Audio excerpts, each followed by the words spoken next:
On tag deadline day with free agency 6 days away, we're going to play Answer the Quarterback question with Dominique Foxworth. Here we go, Neek. With Matthew Stafford off the board, here is your first question. Should the Giants pivot to Aaron Rodgers? Yes or no? Well, the Giants shouldn't, but I think that Brian Daboll and Joe Shane feel like they might need to. And I understand how bad the situation has gotten there, but I think the fact that the incentives are lined up for the coach and GM very differently from what's best for the organization. It seems like a familiar situation for the Giants where their incentives are not aligned for the coach and GMs to make what is the prudent decision for the long-term future of the team. And I think they could end up in a situation where they're going to get a short-term fix so they can prove to people that they deserve to keep their jobs. And we saw how much pressure the ownership put on them recently to make something happen this season when we all know that their roster is not ready to make a big run this season.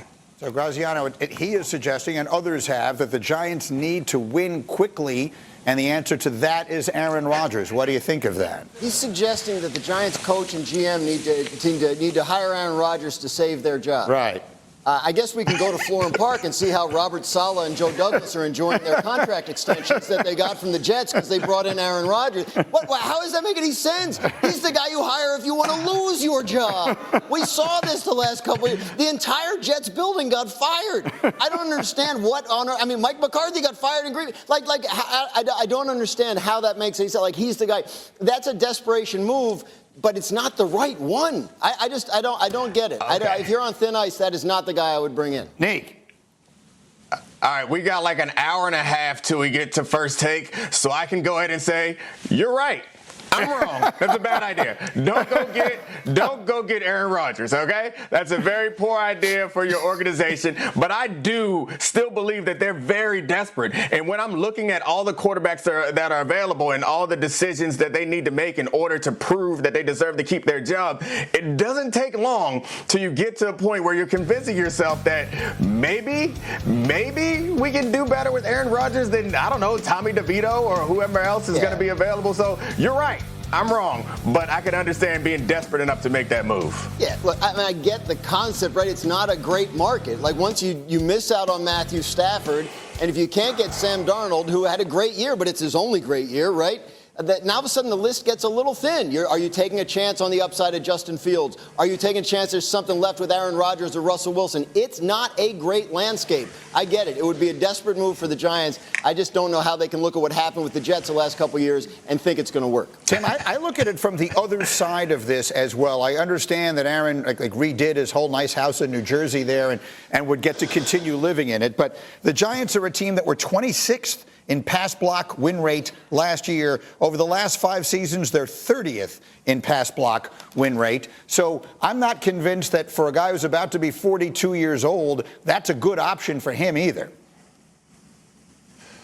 No, it's a bad option. Look, it's also not an offense that, he's been steeped in for the vast majority of his career, like, was the case when we talked about some of the other places that he'd be connected to. He doesn't move well. And so, look, it's why my posture on him this entire time is, look, after the musical chairs, game is over at quarterback, what's left is where Aaron can go. But so I understand what, like, hey, that's not the solution to saving your job. But if the solution to saving your job is Justin Fields, Jameis Winston, Russell Wilson, whomever it may be, look, Aaron Rodgers still ends up in many cases being the better selection than some of those guys, in terms of relying on them to save your job. I just had an idea.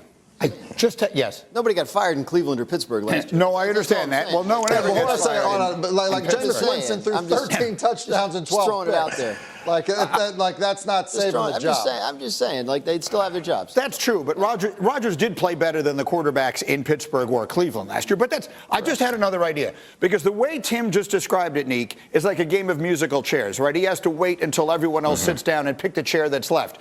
Well, what doesn't happen in the game of musical chairs, but does happen in the NFL, is that at some point they add a chair you didn't expect. Right. And that happens in July or August when someone gets hurt and all of a sudden that team needs somebody. And that somebody could easily be a 41-year-old who can pick up any offense in 10 minutes and can show up and all of that stuff. Like, I think Rodgers may be better if his options are like the Giants or Tennessee or something like that. He might be better off waiting, seeing what happens, wait till a team has an injury or something, and then assessing a situation there. What do you think of that, Neek?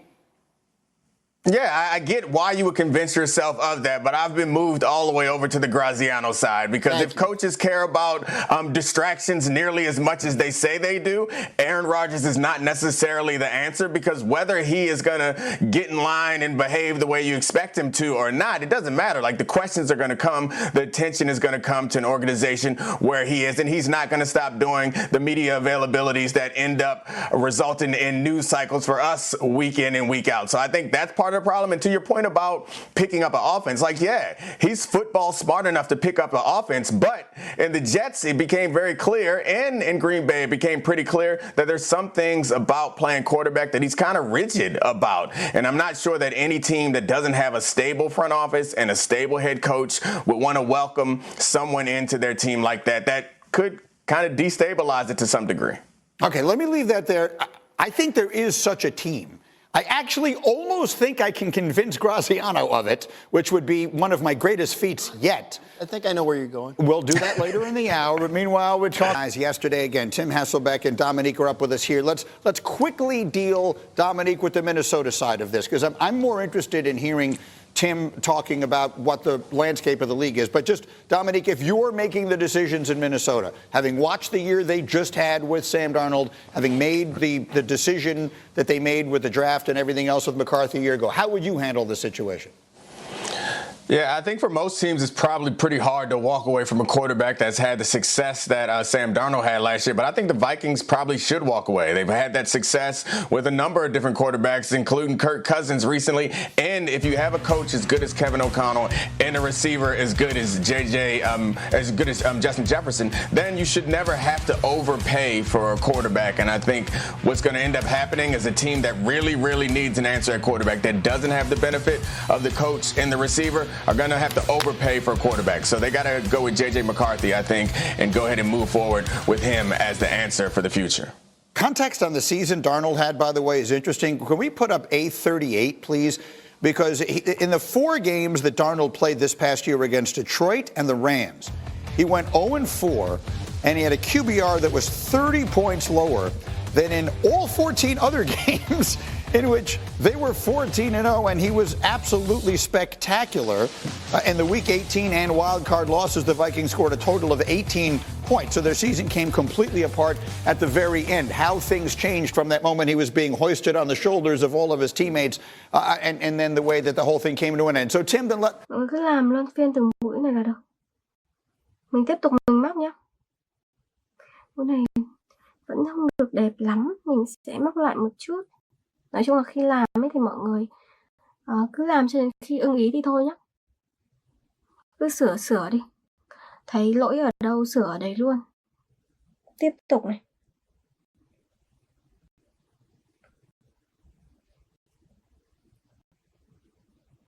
Đấy, móc tiếp những mũi tiếp theo nhé. Đây này.